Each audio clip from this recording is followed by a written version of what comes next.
je crois qu'il y avait un impact. Plusieurs personnes ont répondu Amen, sur cette prédication.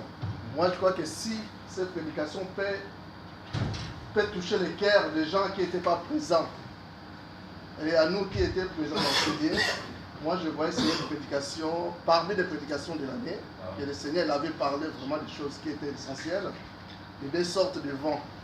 Le vent de désobéissance et le vent de la foi. Il y a des fois des choses qui nous arrivent dans l'église, que nous pourrons derrière de chercher la solution de gauche à droite, de changer les tactiques, mais ça ne marche pas toujours. Parce que là, le Seigneur nous a parlé de deux sortes de vents. Il y a des choses, c'est nous-mêmes qui désobéissons à Dieu et Dieu nous commence à nous frapper. Il y a des choses qui arrivent dans la vie des enfants de l'église. Ils partent des églises à des églises pour aller chercher la délivrance. Ce n'est pas le problème de l'église, c'est le problème de la personne lui-même. Dieu peut te frapper si la désobéissance. Et Dieu, il peut te prouver aussi ta foi. Il y a le vent qui t'arrive dans ta vie, tu n'arrives pas à comprendre pourquoi ça, pourquoi ça, pourquoi ça. Dieu, il voulait voir ta vie, ta foi en lui. Comme l'avait fait aux enfants d'Israël, il les a fait détourner au lieu de faire un jour. Il a fait passer pour regarder leur foi. C'est pour cela que Papa Jimmy nous a parlé de deux sortes de foi. Je ne sais pas. C'est quelle sorte de vent qui te frappe et quelle est ta position sur cette vent. Est-ce que ce n'est pas le problème, le péché que toi tu commis, la désobéissance, ou le problème de Dieu, il voulait voir ta foi. Et il nous a parlé de Jonas. Il y en a des gens dans les églises, il y a des problèmes qui se passent dans les églises. Là, c'est un point vraiment que moi j'avais tenu. Le problème de Jonas. Jonas, il a dit, c'est moi qui a péché, jetez-moi dans l'eau. Parce que les bateaux qu'il était rentré, les gens ils partaient dans leur voyage. Lui, il est rentré dans ces bateaux. Mais c'est que ça m'a tenu vraiment sur ces versets. Et ces gens qui étaient dans ces bateaux, ils n'ont pas rejeté dehors Jonas. Ils ont accepté Jonas qui puisse rentrer et qui puisse faire le voyage ensemble avec eux. Mais le problème qui s'est passé, le même Jonas qu'on lui a accepté dans le bateau, c'est lui qui a posé le problème dans le bateau. Dans l'église, on ne jette personne. Et tout le monde vient à l'église, il est bien accueilli et bien aimé dans l'église. Mais si tu viens à l'église et tu es les victimes des problèmes qui frappent l'église, c'est ces prédications, si tu n'avais pas eu les décisions de dire c'est moi les victimes, c'est moi qui cause ces problèmes dans cette assemblée que vous cherchez des problèmes. C'est le moment d'accepter. Et Dieu, il est là. Il a dit que moi, je ne souhaite pas la mort des méchants. Mais je viens que les méchants reviennent dans moi et qu'ils soient sauvés. Mais si tu acceptes, c'est moi les victimes qui causent des problèmes dans cette assemblée. C'est moi les victimes qui causent des problèmes dans ma maison. Dès que tu acceptes, Dieu, il est fidèle et juste pour pardonner. Amen. Amen. Mais là, j'avais remarqué aussi le dimanche, quand je suis rentré dans l'église, j'avais vu l'église était plein. Et c'est ça qui m'a clavé encore quand je me suis assis ici. J'ai vu l'église, c'était plein. Mais aujourd'hui, je viens, toutes ces chaises-là, je dis, mais ces gens-là, c'est leur place ici. Mais aujourd'hui, ils ne sont pas là.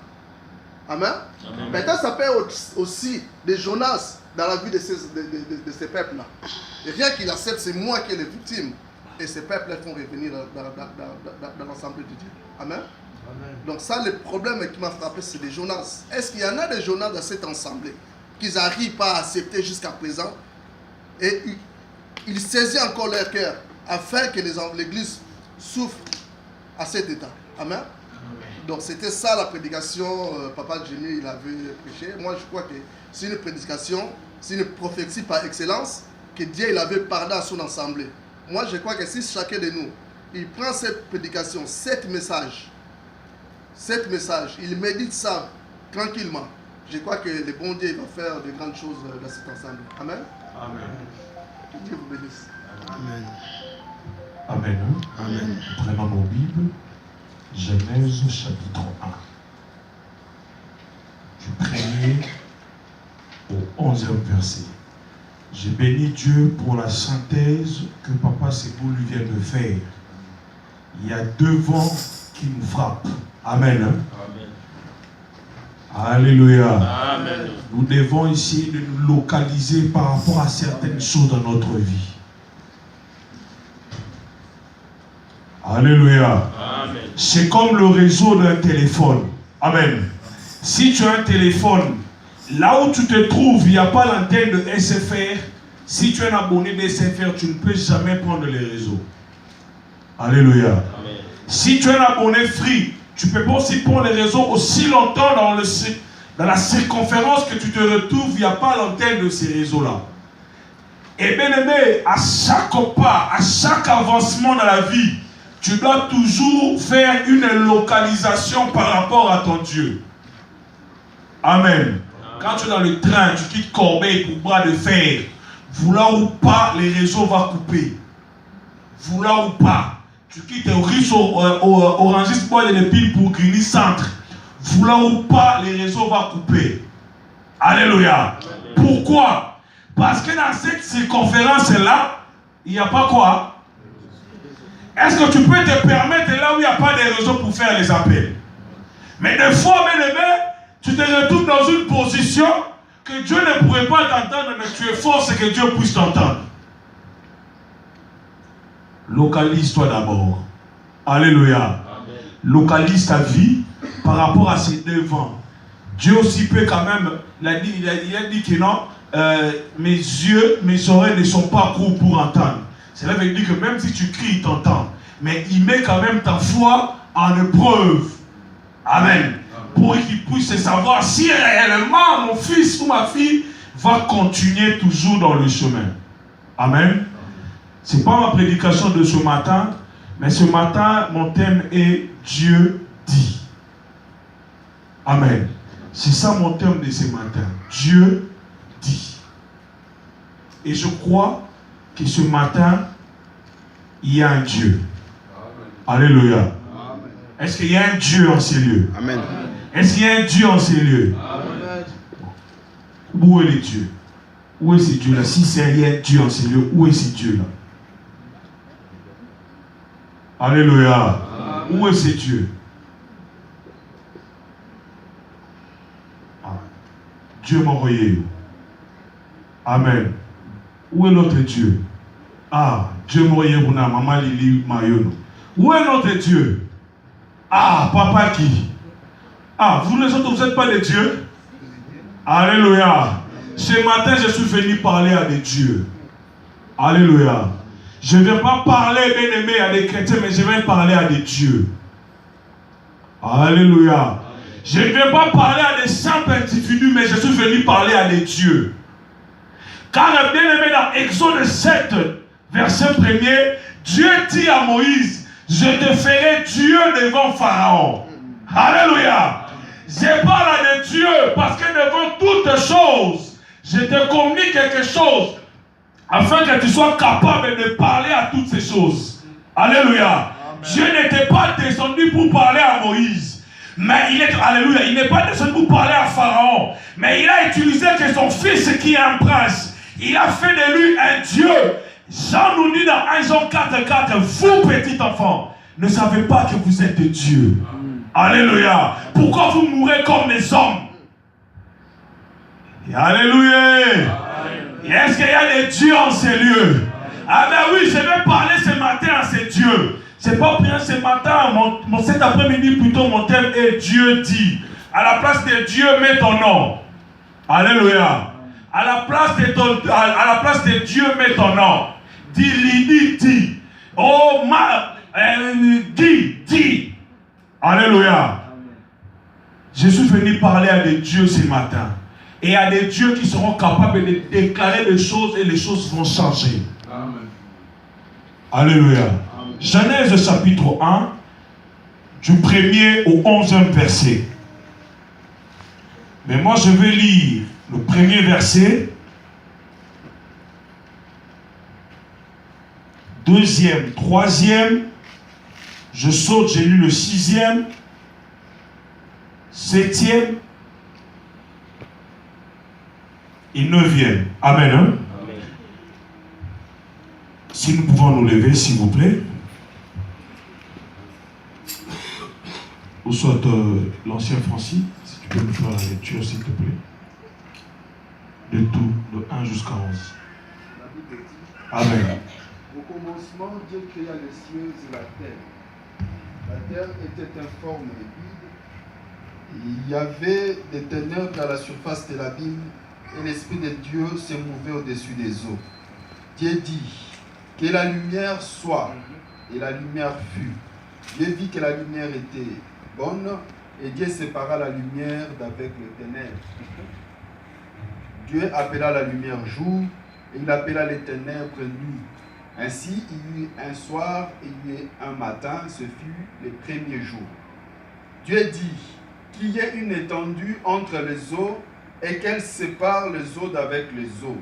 Et Dieu fit l'étendue et il sépara les eaux qui sont dessous de l'étendue d'avec les eaux qui sont au-dessus de l'étendue. Et cela fut ainsi. Dieu appela l'étendue ciel. Ainsi, il y eut un soir et il y eut un matin, ce fut le second jour. Dieu dit que les eaux qui sont au-dessous du ciel se rassemblent en un seul lieu et que le sec paraisse. Et cela fut ainsi. Dieu appela le sec terre, il appela la masse des eaux mer. Dieu vit que cela était bon.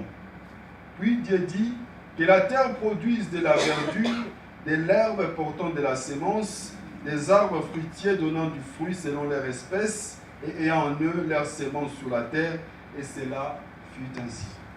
Amen. Amen. Mettons-nous. Bien-aimé, il y a une différence entre parler et dire. Mais tous les deux mots, il y a une même action. Amen. Hein? Amen. C'est lui qui parle et c'est lui qui dit, nous tous nous faisons une même action. Mais la seule différence, dire, c'est parler, mais parler, ce n'est pas dire. Alléluia. Tu peux parler, mais tu n'as rien dit. Tu peux commencer à parler. Moi, comme ça, c'est comme si, tu vas chez un médecin, tu dis, c'est comme si je sens celui, le médecin ne pourrait pas te comprendre. Mais si tu dis, j'ai mal à la tête, là, tu as dit quelque chose. Alléluia. Bien-aimé, Dieu n'a pas parlé. Je vois, c'est comme si non. Dieu a dit ce qu'il avait dit, et après il a dit, il a vu qu'il était, c'était bon. Alléluia. Alléluia. Au commencement, la terre était vide et informe. Des fois, bien aimé, dans nos étapes de notre vie, par rapport aussi à la prédication, comme Papa Koussebou l'a essayé un peu de nous synthétiser, nous arrivons dans un moment de la vie, nous nous trouvons dans un endroit perdu. Alléluia. Mais tu vois, c'est comme si ta vie ne tient pas la route. Tout ce que tu essaies, tu fais un effort à faire dans ta vie, ça ne réussit pas. Des fois, bien aimé, tu cherches par tes propres efforts. Tu te bats, mais tu vois que tu tombes toujours dans les néants. Tu vois que tu tombes toujours dans les échecs. Et à ce moment-là, ta vie, elle est informe et vide. Alléluia. Je sais que des fois, bien aimé, nous nous retrouvons dans un temps, tu te demandes, mais c'est quelle période que je suis en train de traverser dans ma vie? Et toi-même, tu te demandes, tu te perds, où suis-je? Mais pourquoi je me retrouve en cet endroit? Et bien aimé, à ce temps-là, à ce moment-là, ta vie, elle est devenue informe. Parce que toi-même, personnellement, tu n'arrives pas à localiser ta vie. Alléluia. Alléluia. Tu n'arrives même pas à donner un sens à ta vie. Pourquoi? Parce que ta vie n'a plus de sens et ta vie, elle est devenue vide et informe. Si peut-être tu ne le sens pas, il y en a d'autres, peut-être il y a certains moments où je sens un vide en moi. C'est comme s'il n'y a rien. Alléluia. Alléluia. Et quand il y a le vide, quand il n'y a rien, cet endroit-là, bien aimé, des fois aussi les ténèbres viennent quoi? Viennent le remplir. Alléluia. Mais la Bible nous dit qu'au commencement, la terre était vide et informe. Mais ce n'était pas seulement que la terre était vide et informe. L'Esprit de Dieu, elle mouvait au-dessus des eaux. Alléluia. Amen. Alléluia. Bien-aimé, laisse-moi te dire que cet après-midi, il y a d'abord l'Esprit de Dieu qui est là. Et l'Esprit de Dieu qui est là, bien-aimé, avec le vide que tu te sens dans ton cœur, le vide que tu te sens dans ta vie. Mais aujourd'hui, tu vas dire quelque chose pour combler ces vides-là. Alléluia. Il a regardé Dieu. Parce que laissez-moi vous dire, l'accord de l'Esprit et la parole, ça crée quelque chose dans la vie. Amen. Alléluia. Des fois, vous dites des choses sans l'Esprit de Dieu, c'est pour cela que ça ne crée rien dans votre vie. Pourquoi? Parce qu'il n'y a pas l'esprit, mais tu dis des choses, il n'y a rien qui s'accomplit. Mais quand tu as l'esprit de Dieu, quand tu es rempli de l'esprit de Dieu, et tu dis des choses, bien-aimé, qu'il neige et qu'il pleuve, ces choses vont s'accomplir dans ta vie. Amen. Alléluia. Parce que la parole doit s'accorder avec l'esprit. L'esprit était là. Quand la parole est sortie, elle s'est accordée avec l'esprit. Cette parole a donné l'effet. Alléluia. Amen. Les malins que bien-aimés, des fois on se demande, tu n'as pas l'esprit, tu n'as pas l'esprit de Dieu. Est-ce que tu es aussi un enfant de Dieu? Il faut devenir un enfant de Dieu. Celui qui est enfant a l'esprit en lui.